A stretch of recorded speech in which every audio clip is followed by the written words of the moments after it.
Hello guys, आप सभी को फिर से एक बार एक नए वीडियो में स्वागत है। तो गाइस, आज के इस वीडियो में हम लोग क्लास 8 साइंस का अध्याय 4 शुरू करेंगे, जिसका नाम है गाइस दहन और ज्वाला। तो गाइस, इस अध्याय में सबसे पहले हमें तो ईंधन के विषय में बताया गया है कि ईंधन क्या है, फिर गाइस दहन के विषय में बताया गया है। तो चलिए गाइस, आज की इस क्लास को शुरू करते हैं। तो देखिए गाइस, सबसे पहले हम लोग समझते हैं कि ईंधन क्या होता है। तो गैस, ईंधन का मतलब होता है वे पदार्थ जो गैस जलते हो तो उसको हम लोग ईंधन कहते हैं। तो जैसे गैस गोबर, फिर लकड़ी, कोयला, काष्ठ कोयला, फिर पेट्रोल, डीजल, संपीड़ित प्राकृतिक गैस। तो गैस हम लोग सीएनजी को संपीड़ित प्राकृतिक गैस कहते हैं, और इसका गैस अंग्रेजी में नाम है कंप्रेस्ड नेचुरल गैस। देखिए, कंप्रेस्ड मतलब गैस संपीड़ित होते हैं, फिर नेचुरल मतलब वही प्राकृतिक होते, इसका मतलब हिंदी में, और गैस।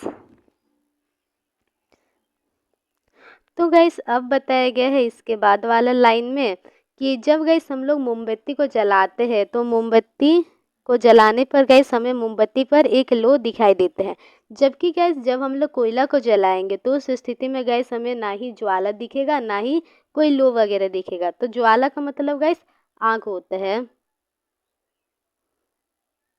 ज्वाला जैसे गैस हम लोग जब स्टोव वगैरह जलाते हैं तो उस स्थिति में गैस हमें ज्वाला दिखाई देता है स्टोव में। तो फिर देखिए गाइस क्या लिखा है। तो गाइस जो जल देखिए, इससे हमें पता चलता है। देखिए, मोमबत्ती क्या है, तो मोमबत्ती लो के साथ जल रहा था। और गाइस जो कोयला है तो उसमें वो जल तो रहा था पर उसमें से ज्वाला उत्पन्न नहीं हो रहा था। तो इससे गाइस हमें पता चलता है प्रकृति में कुछ पदार्थ वैसे होते हैं जो जलते वक्त गैस ज्वाला उत्पन्न करते हैं, और कुछ पदार्थ वैसे भी होते हैं जो जलते वक्त ज्वाला उत्पन्न नहीं करते, जैसे कोयला। फिर गैस देखिए, जो जलना होता है तो वो एक रासायनिक प्रक्रम है। रासायनिक प्रक्रम, तो गैस इसको हम लोग रासायनिक प्रक्रम क्यों कहते हैं। तो देखिए गैस, जब हम लोग किसी लकड़ी को जलाएंगे तो उस स्थिति में गैस हमें राख मिलेगा, और फिर गैस क्या हम लोग उस राख को लकड़ी बना सकते, नहीं बना सकते। तो इस कारण गैस ये रासायनिक प्रक्रम हो गया है। और गैस देखिए, एक तो होता है रासायनिक प्रक्रम और गैस दूसरा होता है भौतिक प्रक्रम। तो गैस रासायनिक प्रक्रम के विषय में हम लोग समझ लिए हैं। अब गैस समझते भौतिक प्रक्रम क्या है। भौतिक प्रक्रम, तो गैस इसका मतलब होते है, उदाहरण के द्वारा समझते हैं गैस। देखिए, जैसा पानी है तो गैस जब हम लोग जल को जमाएंगे फ्रिज वगैरह में तो उस स्थिति में गैस हमें बर्फ मिलेगा। तो गैस बर्फ मिलता है, फिर गैस बर्फ को गैस आप लोग ऐसे नॉर्मली रख देंगे तो गैस वो बर्फ क्या होगा, पिघलते पिघलते गैस पानी बना लेगा। तो इससे गैस पता चलता है ये बर्फ फिर से अपना पहला वाला स्थिति में आ जा रहा है। तो ये गैस भौतिक प्रक्रम हो गया है। फिर देखिए गाइस, अभी बताया गया है दहन के विषय में। दहन क्या है, तो गाइस देखिए इस चित्र में यहाँ पर गाइस मैग्नीशियम का दहन को बताया गया है। तो गाइस मैग्नीशियम का दहन कैसे हो रहा है, देखिए मैग्नीशियम। तो गाइस जब भी हम किसी भी पदार्थ को जलाते हैं तो गाइस वो ऑक्सीजन की मौजूदगी में गाइस वो पदार्थ जलता है। बिना ऑक्सीजन का कोई भी पदार्थ गाइस जल नहीं सकता है। तो इस कारण जब भी हम लोग मैग्नीशियम को वायु की उपस्थिति में, देखिए वायु में होता है ऑक्सीजन, तो गाइस वायु की उपस्थिति में हम लोग जब मैग्नीशियम को जलाते हैं तो मैग्नीशियम ऑक्सीजन के साथ अभिक्रिया करता है। ऑक्सीजन के साथ अभिक्रिया करेगा, प्लस ऑक्सीजन लिख दे रहा, प्लस ऑक्सीजन, और बनाएगा मैग्नीशियम ऑक्साइड। MgO से हम लोग इसको दर्शाते हैं, और इसको कैसे हम लोग मैग्नीशियम ऑक्साइड कहते हैं। देखिए यहाँ पे लिखा है। तो गैस इससे पता चलता है जब भी हम लोग किसी भी चीज़ को जलाते हैं तो गैस उस चीज़ में ऑक्सीजन जुड़ जाता है, क्योंकि गैस जलने के लिए चाहिए होता है ऑक्सीजन। तो गैस जब हम लोग उस चीज़ को जलाएंगे तो ऑक्सीजन उस चीज़ के साथ गैस जुड़ जाता है। फिर गैस देखिए दूसरा एग्जाम्पल है, जब गैस हम लोग कास्ट कोयला को जलाएंगे तो देखिए गैस जो कोयला होता है, तो आप लोग 10 क्लास में पढ़ेंगे गैस, जो कोयला होता है तो वो कार्बन से बना होता है। तो गैस जब हम लोग कोयला को जलाएंगे तो इसमें हमें मिलेगा, एक तो कार्बन डाइऑक्साइड मिलेगा और गैस जलाएंगे तो उष्मा तो मिलेगा ही। और गैस जलने पर गैस क्या होता है, प्रकाश भी उत्पन्न होता है, लाइट मिलता है तो प्रकाश भी मिल जाएगा। तो गैस इससे पता चलता है जब हम लोग कास्ट कोयला को जलाते हैं तो गैस हमें कार्बन डाइऑक्साइड, उष्मा और प्रकाश मिलता है। देखिए यहाँ पर लिखा गया है। और गैस इसको भी हम लोग वायु की उपस्थिति में ही जलाएंगे, बिना वायु का गैस ऑक्सीजन कहाँ से लाएंगे ना, तो इस कारण हम लोग इसको भी क्या करेंगे, वायु की उपस्थिति में दहन करेंगे। फिर गैस देखिए यहाँ पर रासायनिक प्रक्रम जिसमें पदार्थ ऑक्सीजन से अभिक्रिया कर उष्मा देता है तो दहन कहलाता है। तो गैस वो रासायनिक प्रक्रम, तो गैस जब हम लोग किसी चीज़ को जलाते हैं तो उसको हम लोग क्या कहते हैं, रासायनिक प्रक्रम कहेंगे, क्योंकि किसी भी चीज़ को जलाएंगे तो हमें राख मिलेगा, फिर उस राख से हम लोग वो चीज़ का निर्माण नहीं कर पाएंगे, तो इस कारण वो रासायनिक प्रक्रम हो गया जिसमें पदार्थ ऑक्सीजन से अभिक्रिया कर उष्मा देते हैं। तो जैसे गैस हम लोग कोयला को जला रहे थे, कोयला को जब हम लोग वायु की उपस्थिति में इसी कारण जला रहे थे ताकि गैस कोयला को जलने के लिए ऑक्सीजन मिल पाए। तो कोयला ऑक्सीजन से अभिक्रिया करके बना रहा था कार्बन डाइऑक्साइड। तो वही बताया गया गैस रासायनिक प्रक्रम जिसमें पदार्थ ऑक्सीजन से अभिक्रिया कर उष्मा देते हैं, उष्मा भी उत्पन्न हो रहा था उसमें, तो उसको हम लोग क्या कहेंगे, दहन कहते हैं। फिर देखिए जिस पदार्थ का दहन होता है वह दाह्य पदार्थ कहलाता है। जैसे गैस हम लोग कोयला को अगर हम लोग जला रहे हैं तो ये दाह्य दाह्य कहलाएगा। फिर गैस अगर हम लोग लकड़ी को जला रहे हैं तो लकड़ी भी दाह्य कहलाएगा।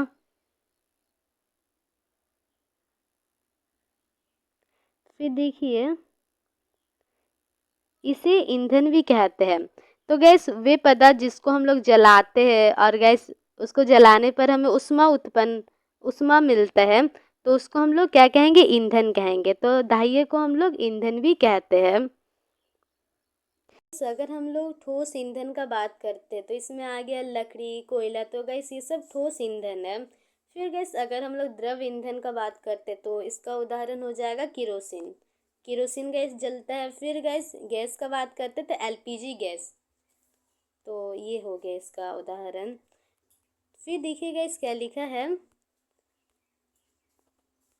कभी कभी दहन के समय ज्वाला के रूप में अथवा एक लौ के रूप में प्रकाश भी उत्पन्न होता है। तो गैस जब हम लोग दाह्य पदार्थों को जलाते या फिर बोल सकते ईंधनों को जलाते तो उस स्थिति में गैस हमें कभी कभी एक लौ भी देखने को मिलता है या फिर गैस ज्वाला भी देखने को मिलता है। लौ का एग्जाम्पल गैस जैसे मोमबत्ती हो गया, मोमबत्ती को जब हम लोग जलाएंगे एक लौ देखने को मिलेगा। फिर गैस ज्वाला का उदाहरण हो गया जब हम लोग गैस एलपीजी गैस को जलाएंगे तो उस स्थिति में गैस हमें ज्वाला देखने को मिलते हैं। जैसे यहाँ पर गैस मान लेते चूल्हा है, फिर देखिए इस प्रकार गैस हमें ज्वाला देखने को मिलेगा ऐसा। फिर देखिए गैस, तो ये तो हो गया। तो ऊपर दी गई अभिक्रिया में मैग्नीशियम और कास्ट कोयला दाह्य पदार्थ है। तो गैस ऊपर इस तरफ गैस हमें कास्ट कोयला और मैग्नीशियम का बारे में बताया गया था। तो ये सब गैस क्या है, दाह्य पदार्थ है, क्योंकि गैस वो जल रहा है। और जितना भी गैस ईंधन होता है तो उसको हम लोग दाह्य पदार्थ कहते हैं। फिर देखिए गैस क्रियाकलाप 4.1, तो इसमें गैस दिया गया है कि कौन कौन से पदार्थ दाह्य है और कौन कौन से अदाह्य है। तो चलिए देखते हैं। तो जैसे गैस लकड़ी है तो ये जलता है तो दाह्य पदार्थ हो गया। फिर गैस कागज़ है तो गाइस आप लोग कागज को जलाइएगा तो ये भी जल जाएगा, तो ये भी दाह्य हो गया। फिर लोहे का कील है, तो गाइस ये नहीं जलता, तो इस कारण ये अदाह्य हो गया, अदाह्य हो जाएगा। फिर मिट्टी का तेल, तो गाइस ये भी दाह्य हो गया। फिर पत्थर का टुकड़ा टुकड़ा ठीक, तो गाइस ये अदाह्य है। फिर गाइस क्या है, स्टोव है, तो ये भी गाइस दाह्य हो जाएगा। मतलब गाइस इसका स्टोव मतलब गाइस पाइप होता है जिससे गाइस जूस वगैरह पिए जाते हैं। फिर देखिए कास्ट कोयला, तो ये भी गाइस दाह्य हो जाएगा। फिर माचिस की तिल्लियाँ, तो ये भी दाह्य हो जाएगा, ये भी जलता है। फिर कांच, तो गैस कांच भी नहीं जलता, तो ये कांच नहीं जलता, तो इस कारण ये अदाह्य हो गया।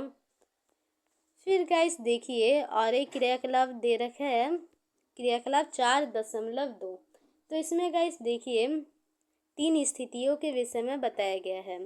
तो गैस पहला वाला स्थिति में देखिए कुछ दो लकड़ी का टुकड़ा, गैस देखिए सबसे पहले तो एक लकड़ी का टुकड़ा लिया गया, फिर गैस 2 लकड़ी का टुकड़ा इस प्रकार गैस लगा दिया गया। फिर गैस ऊपर में मोमबत्ती, देखिए मोमबत्ती को डाल दिया गया है, और फिर इसके ऊपर गैस एक कांच का गिलास हम लोग लगा सकते हैं। तो गैस इसको इस प्रकार से व्यवस्थित करना है कि गैस इस नीचे से अंदर में गैस हवा पहुंच सके, या फिर बोल सकते ऑक्सीजन जा सके। फिर गैस दूसरा स्थिति में क्या है, तो दूसरा स्थिति में गैस ये दोनों लकड़ी का टुकड़ा को गैस हटा दिया गया है, ताकि गैस ये जो ऊपर का ग्लास है तो गैस वो इस लकड़ी का प्लेट टाइप के में गैस इजीली बैठ सके। फिर गैस तीसरा स्थिति देखिए, तीसरा स्थिति में गैस ऊपर से एक कांच का प्लेट गैस रख दिया गया है। तो गैस इसमें बताया गया है कि किसमें मोमबत्ती सबसे अच्छा से जल पाएगा। तो देखिए गैस पहला वाला स्थिति में वायु आसानी से नीचे से घुस सकते हैं अंदर में, तो इस कारण वायु जब घुसेगा नीचे से तो गैस इस मोमबत्ती को ऑक्सीजन मिलता रहेगा, और ऑक्सीजन जलने के लिए काफ़ी महत्वपूर्ण होता है, तो ऑक्सीजन मिलेगा तो इस कारण मोमबत्ती इजीली गैस जलते रहेगा।